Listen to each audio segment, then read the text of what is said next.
Teman-teman, kalian tahu nggak sih, waktu orang masuk usia 40-60 tahunan, itu tuh banyak banget perubahan yang terjadi di hidup mereka. Atau ada yang ngerasa hidupnya berubah banget waktu masuk usia 40-60 tahunan.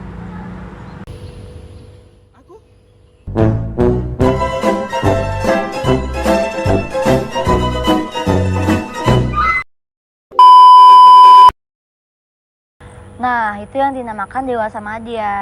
Masa penuh tantangan, tapi juga kesempatan besar untuk berbagi dan jadi lebih berarti.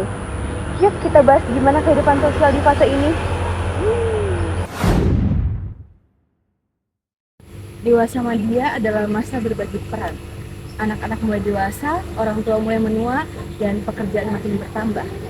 Untuk sehat secara sosial, penting untuk menjaga komunikasi dengan keluarga, pasangan, dan komunitas. Di fase ini, orang butuh untuk merasa berguna, misalnya mengasuh, mengajar, atau menjadi panutan bagi generasi berikutnya.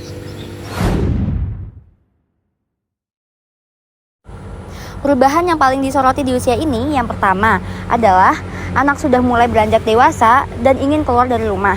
Yang kedua, orang tua sudah mulai menua dan butuh perhatian yang lebih.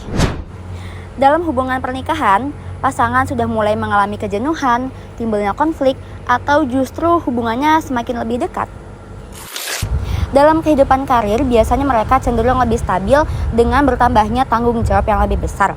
Banyak yang telah menjadi mentor bagi orang yang lebih muda. Kebutuhan akan kehidupan sosial pada usia ini menjadi sangat penting. Contohnya, seperti menjaga hubungan intim dengan keluarga dan komunitas. Apabila hal ini tidak tercapai ataupun gagal, maka kecenderungan untuk merasa kecewa, hampa, marah, dan sedih menjadi semakin meningkat. Erikson mengungkapkan bahwa pada usia ini, seseorang mulai memiliki keinginan untuk menjadi bermanfaat bagi orang lain dengan cara membantu atau mengarahkan seseorang pada jalan yang lebih baik. Dengan begitu, hidupnya akan menjadi lebih bermakna. Yang pertama, pada usia dewasa madya, tanggung jawab menjadi semakin lebih berat, yaitu menjaga anak dewasa dan merawat orang tua lanjut usia. Karena itu, hubungan keluarga menjadi semakin lebih erat. Selanjutnya kita masuk ke hubungan sosial di usia dewasa madya, yaitu 40-60 tahun. Di fase ini, hubungan keluarga dan lingkungan sekitar menjadi pegangan utama bagi mereka. Kenapa bisa begitu? Yuk kita lihat kenapa hubungan keluarga dan lingkungan sekitar bisa berperan penting. Pada usia ini juga mereka mulai aktif di lingkungan sekitar, seperti mengikuti pertemuan warga dan diskusi kelompok. Karena itu, hubungan sosial mereka juga semakin lebih meningkat. Yang ketiga, pada usia ini mereka lebih matang secara emosional, jadi lebih bijak dalam menghadapi stres dan masalah sehari-hari. Yang terakhir, pada usia ini banyak yang mulai mencari makna hidup lewat refleksi diri dan kegiatan spiritual.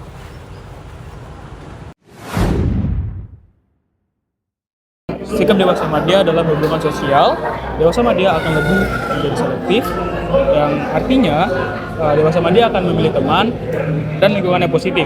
Contohnya, dewasa madya yang lebih sering berkumpul dengan teman dekat atau lingkungan yang lebih positif. Oke, yang kedua ada mengutamakan keharmonisan.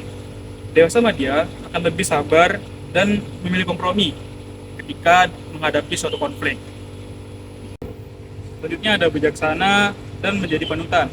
Dewasa madya pastinya akan lebih memiliki banyak pengalaman sehingga mereka sering dimintai nasihat oleh keluarga atau bahkan oleh temannya. Selanjutnya ada menghargai waktu. Dewasa madya akan lebih memprioritaskan waktu untuk keluarga inti dibanding menghabiskan waktu yang tidak bermanfaat. Berorientasi dukungan sosial. Dewasa madya akan lebih aktif membantu kegiatan masyarakat serta kegiatan keagamaan. Yang terakhir ada empatik dan peduli. Dewasa madya akan lebih memahami perasaan seseorang dan siap memberi dukungan moral saat dibutuhkan. Nah, itulah tadi gambaran tentang dewasa madya, di mana peran sosial berubah, tetapi juga memberi kesempatan besar untuk berbagi dan memberi makna hidup. Terima kasih sudah menonton. Dadah.